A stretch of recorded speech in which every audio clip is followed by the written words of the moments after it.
In my almost 5-year career as a freelance book editor, I've come across 4 common issues that I see first-time indie authors do time and time again, and today we're going to go over them in this video.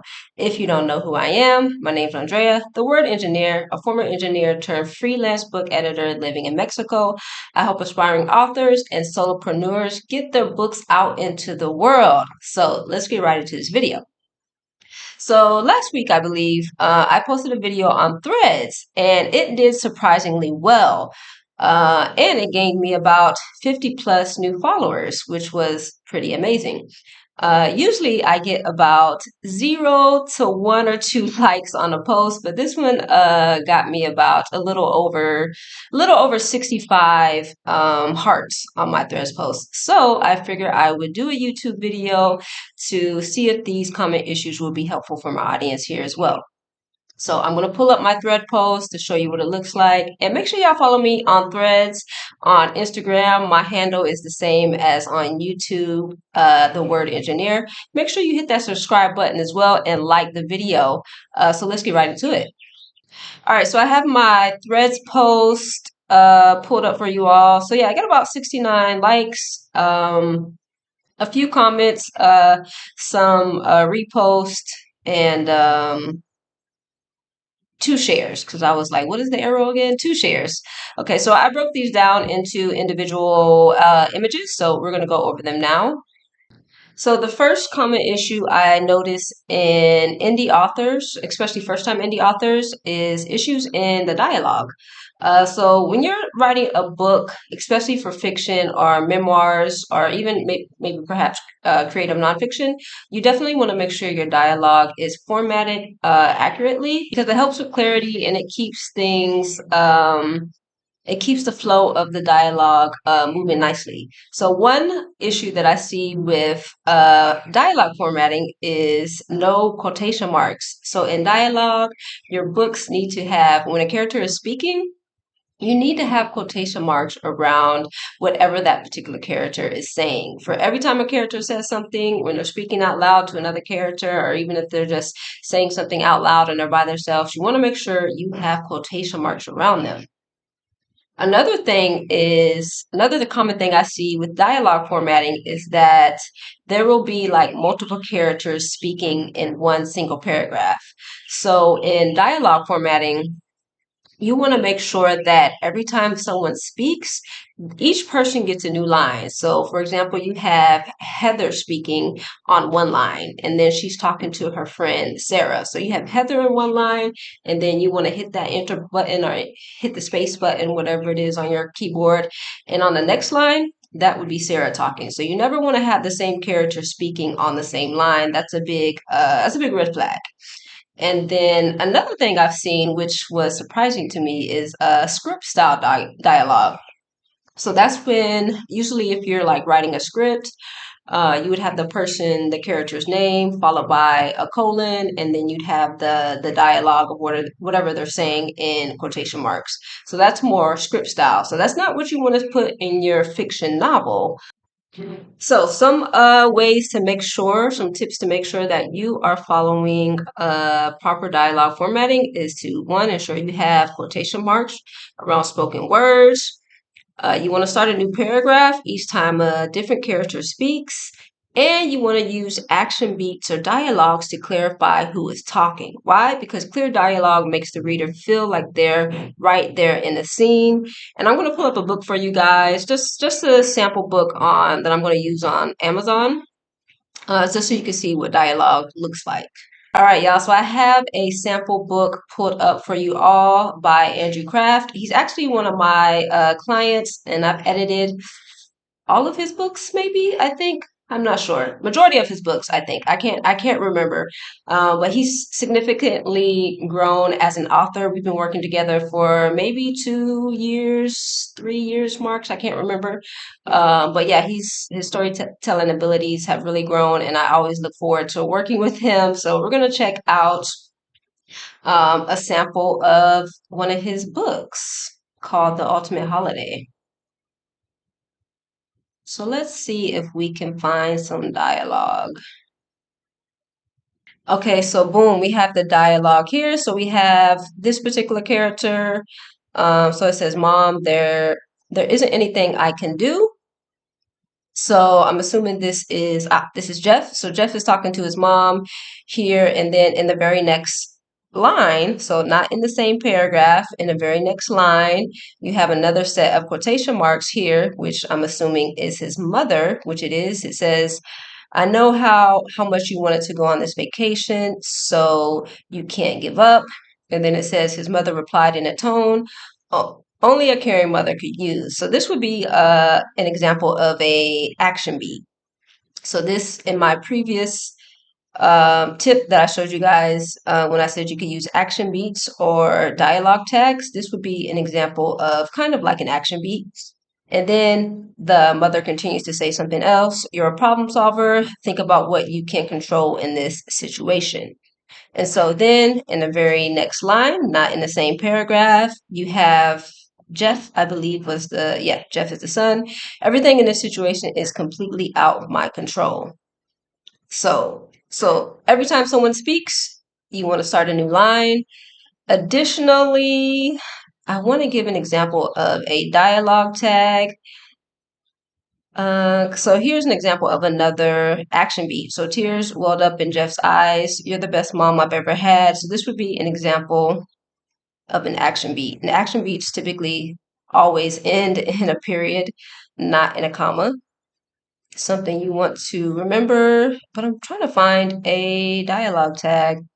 A dialogue tag would be like he said, she said, or Jeff said. Here we go. Ooh, let's see. Here we go. Here we go. Here's an example of a dialogue tag between, I'm assuming these are Jeff's friends. So we have Rick and Steve. So it says, "Steve, who let you in here?" Rick asked. So this would be an example of a dialogue tag. Rick asked. Okay. And I think I can go to my website. I think I have a blog post. Um, I think I have a blog post about, yeah, dialogue formatting. So if you want a more in-depth explanation on dialogue tags and action beats, as well as how to properly format dialogue, I give a little overview of everything you need to know, whether it's just dialogue, whether it's a really long monologue, because the formatting is slightly different for a monologue, similar but slightly different. And I give some examples of what you should not do. Here's an example of a script style type of dialogue, which is this is a note. This is not what you want to do in your book. And here's an example of people talking, of characters speaking, all within the same paragraph. This is also a no. You don't want to do that. So yeah. So I go through a bit more detail in my blog post, and I will leave a link. I don't know if I'm at the YouTube level where I can leave links in the description that aren't YouTube links. So if I can't, I'll leave it in the comment section for you to check that out if you're interested. All right, so now we are going to the second thing that I've seen many first-time authors do, and this is tense switching. So tense switching is when a writer shifts between verb tenses, jumping from past to present tense within a paragraph or even within a given sentence. Sometimes tense shifts are intentional by the author. Sometimes. However, while I don't personally love books that have tense switching and it jumps from past to present, I don't always love it as an editor. If I know for a fact that the author has done this intentionally and on purpose, I will not change the tenses. I'll keep it in there. I respect the author's choice and voice because it's their book. It's not my book. So I'm here to serve the client, you know. So I'm not trying to change too much. I just want to make sure things are clear and efficient for readers. Okay. But I think for first time authors, it's usually unintentional. Okay. So in the next photo, we have Like I said, in most cases, for first-time authors, I think tense switching is done by accident, okay? So here are some ways that you can look out for tense switching if you come across, if you're going through your draft and you come across past to present, present to past, and back and forth. So here's a few ways to fix it. Choose how you want to tell your story before you even start writing. So whether you choose the past tense or the present tense, you want to make sure that is consistent throughout the whole book, and be mindful of that as you write, or if you can't remember as you're writing, as you go through your first draft, through your first edit, because I always encourage authors to edit their own books first. It's very important to self-edit before you even hand it off to a professional editor. um, as you go through your edits through the first draft, check and make sure that the tense is consistent, paragraph, sentence after sentence after sentence. You know what I'm saying? Also, you want to reread your scene, reread your information, checking for tense. And in Word, there's something called a read aloud feature. And you can turn that on and it plays the audio for you out loud. And so for me as an editor, I do both. I like to read the manuscript without the read aloud feature, and then I'll do a second pass with the read aloud feature on, and that helps me catch little things that I may have missed as just reading in my brain, right? And of course, you can hire a line or copy editor to help you with tense switching, but certainly something you want to check and review on your own first. So the next common issue number 3, is head hopping. So if you're not familiar with head hopping, it's when a story jumps between multiple characters, internal thoughts or feelings within the same scene or paragraph, often without warning. And this is different from intentional point of view shifts between chapters and scenes. So I'm going to pull up an example for you of what head hopping looks like. Okay, so actually I found this on I actually posted this on my what was it, Instagram. Actually, it's been a long day so far. So yeah, I posted an example of head hopping on my Instagram as well. So if you're not following me on Instagram, make sure you follow me on there as well as Threads. So here we have one paragraph with two different characters. So the first sentence reads, Ava frowned, wondering why Ben looked so nervous. Ben wished she'd stop staring. He hated being put on the spot. So in the first sentence, I have highlighted in blue. So we know in this particular example, right? So we can say the narrator for this passage is omniscient. So omniscient narrator, they know all the thoughts and feelings and pretty much everything about all the characters. They're all knowing, right? However, even though you're in a omniscient narrator, you typically, well, I mean, authors can do whatever they want to do, right? But I would say generally, you want to stick to one particular character's point of view. So you don't necessarily want to hop between Ava, Ben, and then a third character or a fourth character. You typically, within a given scene or within a given chapter, you stick within the head of one character. So here we have the first sentence. Ava frowned, wondering. So we know that we're in Ava's point of view in this sentence because we have wondering. And then in the next sentence, I have highlighted in green, Ben wished she stopped staring. So how would we know Ben's thoughts and feelings if the narrator is not in Ben's head? So this is how we know the narrator has jumped from Ava's head and into Ben's head. So this is why it's called head hopping. First, we were in Ava's head. Ava frowned. Ava's wondering. And now we jumped over to Ben. Ben wished. So typically, and again, as an author, you can do whatever you want to do. But usually with first time authors, I feel like they do this unintentionally and it's more so accidental and they don't realize what they're doing per se. Okay. So we're going to go over some tips to alleviate that. Okay. So why is head hopping a problem? It confuses the reader and disrupts immersion.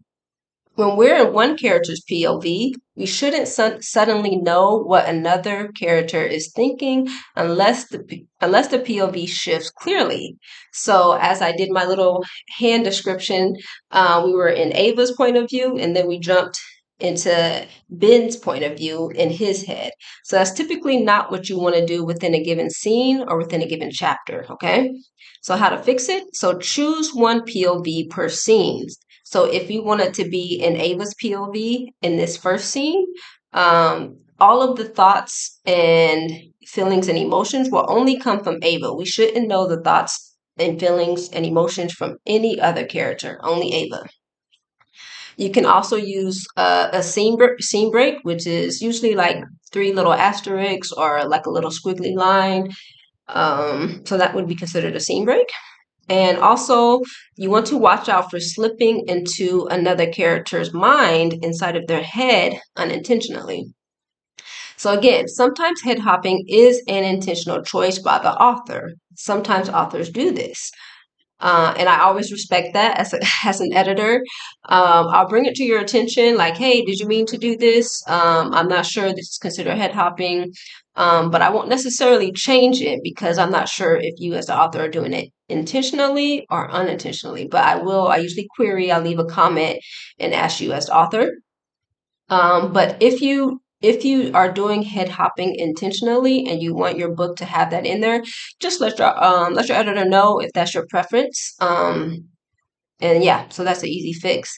But I will say, I do know someone who will not read a book if there's like significant head hopping within it. Like she has told me, like, I will DNF, did not finish. She will not finish the book. So, me personally, I don't necessarily mind head hopping. Like, if the storyline is good, I can still enjoy the book.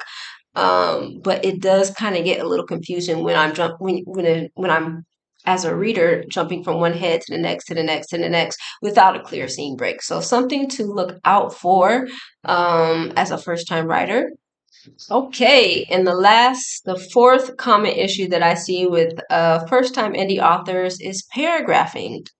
So this one may seem obvious. It may seem obvious, at least to me, but I have personally received full manuscripts, entire novels that didn't have one single paragraph. Not one single paragraph. Each chapter was just one big block of text, and in my mind, I'm like, fam, now you know good and well books have paragraphs. You know books have paragraphs. Come on now. So yeah, books need paragraphs. You need to have paragraphs. You need to have paragraphs. You need to have paragraphs in your books. It's necessary. It's overwhelming for a reader to read that, and for me as an editor, it's difficult for me to even make sense of the storyline if there are no paragraphs. So here are a few ways to fix poor paragraphing or no paragraphing. So start a new paragraph when you have a new idea or action begins. If time passes or the setting changes, you can start a new paragraph. We talked about this in dialogue. Every time a new person speaks in dialogue, you want to start a new paragraph, you want to start a new line.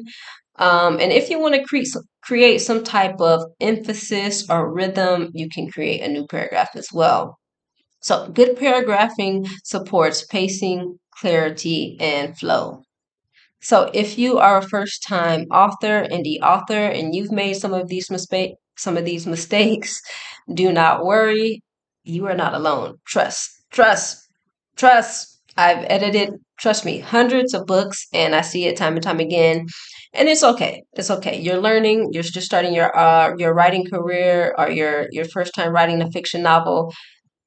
You're not going to be perfect the first time you do something. I wasn't a perfect editor the first time I did something. I'm still not a perfect editor. I still make mistakes. I still have things that I can work on and improve. And that's life, that's life.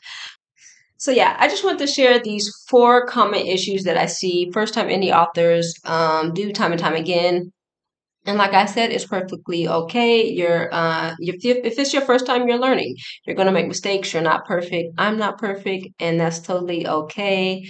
If you enjoyed the content, if you enjoyed the video, make sure you hit the like button, subscribe for more, and drop a comment. What are some common things that you've seen yourself do as a first time author? If you even recognize it. And make sure you follow me on Threads and follow me on IG. I look forward to following you guys as well. So I'll see you all in the next one. And check out my last video where I talked about NaNoWriMo shutting down officially. If you don't know what NaNoWriMo is, make sure you check out that video.